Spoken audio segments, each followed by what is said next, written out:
මන් නිතරම හිතනවා වගේ අපිට දවසකට පිරෙන්න වැඩ තියෙනවා. ඒ වැඩ අතර හමුවීම, වෙන්වීම කියන්නේ හරිම සාමාන්‍ය දෙයක්. ජීවිතේ අපි කොච්චර අකමැති වුණත් සමහර වෙන් වෙලා යනවා. අදත් ඒ වගේ දවසක් අපි නොදන්න, අපි නොහිතන මොහොතක ඒ කියායත් එක්කලා යන්න අපිට වෙන්නේ නැහැ.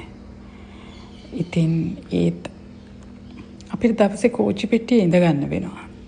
සමහර වෙලාවල් වලදී අපිට කරන්න තියෙන ඒ දවසේ වැඩ ගොඩක් වෙනස් වැඩ. හැබැයි අපිට සිද්ධ වෙනවා ඒ දවසට ගැළපෙන්න, එදා දවසට යෙදිච්ච වැඩ කරන්න. බලන්න සමහර විට එයාටත් ගොඩක් වැඩ තියෙන්නේ නැති. එයාටත් ගොඩක් යන්න කලින් කරලා දෙන්න දේවල් තියෙන්නේ නැති. හීන තියෙන්නේ නැති. ඇත්තටම සතුට නිසා මරණය වැළඳගත්ත මරණයකට මං අද ගියා. ඔහු මගේ මිත්‍රයෙක්ගේ මාමා.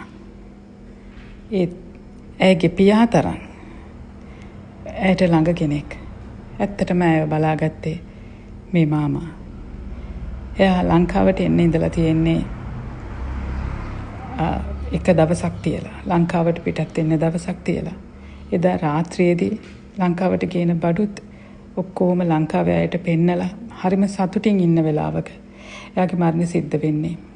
සතුට නිසා. සතුට වැඩිකමට heart attack එකක් හැදිලා. හිතන්න අපිට යන්න වෙන්නේ මොන වෙලාවෙද කියලා අපි දන්නේ නැහැ. ඒකට හේතුවකුත් නැහැ සමහර විට.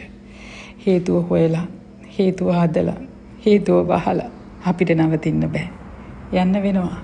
නමුත් මං කියන්නේ අපි අද දවසේ හරියට ඉමු. හරියටම අපිට අවශ්‍ය වැඩ ටික කරමු. එච්චරයි.